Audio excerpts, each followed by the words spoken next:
Allez, c'est parti. Benji, c'est à toi. Mes amis. Non mais sérieux, arrêtez de croire que c'est pour vous, c'est aux auditeurs que je m'adresse, ça devient un peu gênant.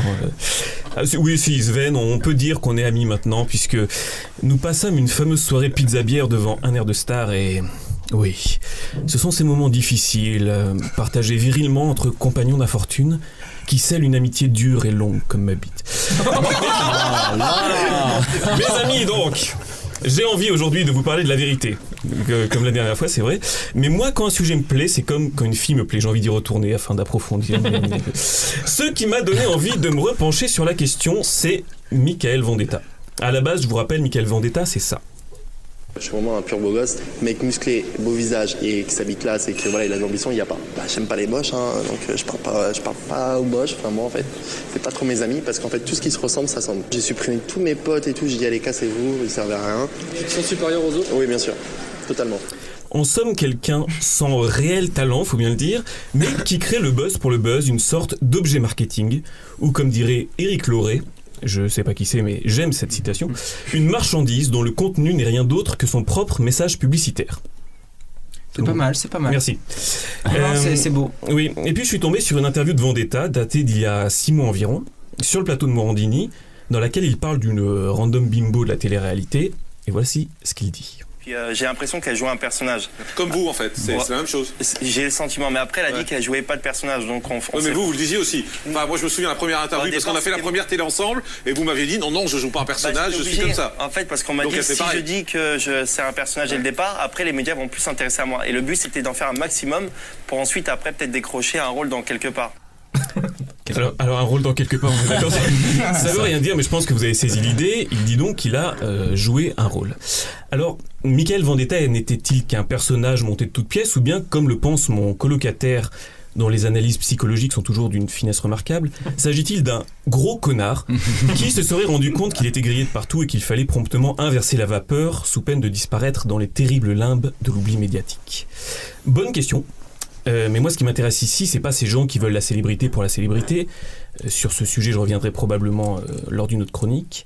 Mais c'est cette question du rôle. Et en ce qui concerne la télé, c'est une interrogation récurrente, d'autant plus que la production médiatique actuelle est très friande de ces phénomènes de foire. Nabila, qui a fait énormément parler d'elle en apparaissant comme l'impératrice des dindes, mais qui, sur le plateau du grand journal de Canal+, était loin d'avoir l'air aussi conne. Swagman, pour ceux qui connaissent, le roi Enoch, ou encore Dorian Rossini. Ah, c'est un beau dossier ça. J'aime Dorian Rossini, c'est bon, c'est gourmand, il y a du foie gras dessus. Ah non, je confonds. Bref, c'est lui que j'avais mis en extrait sonore la dernière fois, où il disait qu'il était la fusion de Dieu, de Hulk et de Dragon Ball Z. Ce charmant jeune homme multiplie les passages télé, il annonce chez Morandini qu'il est à la rue. On le voit ensuite interviewé par Jérém Star, alors qu'il fait la manche dans le métro. Alors, il l'a fait habillé en Gucci avec des lunettes de soleil, autant dire que ça marche moyen. Et puis, quelques jours plus tard, il sort un single intitulé « Je suis Dieu ». Et non, je ne vous en mettrai pas d'extrait pour votre santé auditive. Par contre, je vais vous passer un petit bout d'une autre chanson qui me rappelle un peu le même concept. J'y crois pas comment je suis beau. Le mec parfait, zéro défaut. Putain comme je suis beau. Et je vous entends déjà vous indigner et vous exclamer « Persona agunt quamquam alius gravis est ». Exact, tout à fait. Merci. Comme d'hab. Pour les incultes, ça signifie « il joue un rôle », alors que l'autre est sérieux. Et c'est probable. Et si, alors c'est une simple suggestion qui n'engage que moi, et si en fait, on s'en foutait? Parce qu'au final, il y a plein de situations dans lesquelles on sait que la personne joue un rôle, et pour autant ça ne nous gêne pas, et même on attend ça. Si je vais à un concert de Marilyn Manson, j'espère bien qu'il va me sortir le grand jeu, qu'il va faire le révérend sataniste, qu'il va brûler des bibles et éventrer des vierges. C'est ça que j'attends de lui. Quand je regarde un clip de rap, j'ai envie de voir de la chaîne en or, de la grosse cylindrée montée sur ressort et de la pute en string. Pourtant, je sais bien que c'est pas la réalité, mais je m'en fous. Moi, j'ai envie qu'il me fasse rêver. Et ça implique qu'il joue un rôle. Quand vous allez voir un film ou une pièce de théâtre, vous savez que vous allez assister à quelque chose de parfaitement faux, mais ça ne vous empêche pas de crier quand Scream débarque ou de pleurer quand Jack meurt. Jack, pourquoi? Pardon. Je serais fort pour toi. Coupe la musique si je peux pas. Oh, c'est trop beau, arrête. Oui, mais ça m'émeut. En entrant dans la salle, vous avez accepté ce postulat de base qui est que ça va être du faux, mais que pour autant ce que vous allez ressentir sera une émotion vraie. Et comme disait François Mauriac, que j'avais cité sur une précédente émission, parce que j'aime beaucoup cette phrase, l'artiste est menteur, mais l'art est vérité. Et là vous êtes sans doute en train de vous dire, but what is the fucking rapport with Dorian Rossini? Eh bien c'est très simple. Mickaël Vendetta, Nabila, et je pourrais même dire Jean-Claude Van Damme tellement ses interviews sont surréalistes, tous ces people dont on se demande sérieusement s'ils sont sincères, peut-être qu'on pourrait les aborder en se disant qu'en fait, ils ont tout simplement élargi ce concept de mise en scène en faisant du monde entier leur scène de théâtre, ou comme dirait Shakespeare, et là, attention parce que j'ai un accent qui déboîte, all the world's a stage. Soit, le monde entier est une scène. Et ça me rappelle un personnage hors du commun, Andy Kaufman, dont la vie a été interprétée au cinéma par Jim Carrey dans Man on the Moon. C'est un comique américain, mais en fait, le terme comique est même pas forcément approprié. On pourrait dire un performeur qui a passé son temps à mettre sa propre vie en scène, à interpréter des personnages, à créer des situations, en faisant en sorte qu'en permanence, on soit incapable de dire s'il agissait sérieusement en son nom propre ou s'il s'agissait d'une mystification.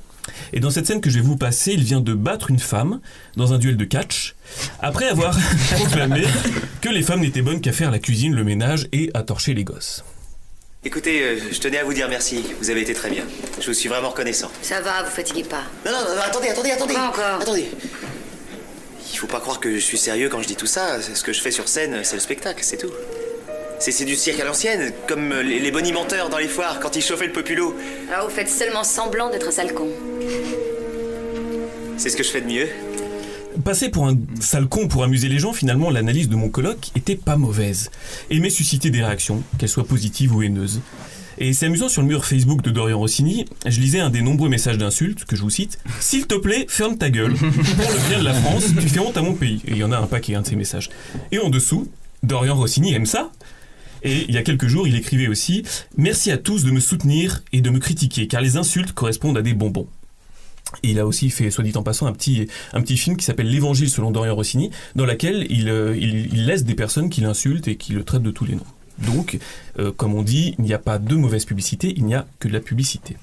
Et comme si toute sa vie tout entière était une représentation extrême, quelque chose qu'on ne peut qu'adorer ou détester. Le souci par contre de ce genre de performance, c'est qu'on ne peut pas, comme au théâtre, sortir de scène, tomber le masque et dire « Ça y est, je redeviens moi, c'était pour de rire ». C'est ce qu'a essayé de faire Vendetta, mais sans grand succès, je le crains.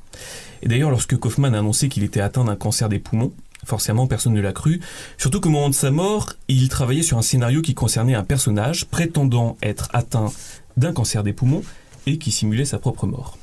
C'est pour ça que 30 ans après, des gens espèrent encore un retour de Kaufman. Quant à moi, ma chronique est terminée pour cette semaine, mais espérez mon retour. Bravo!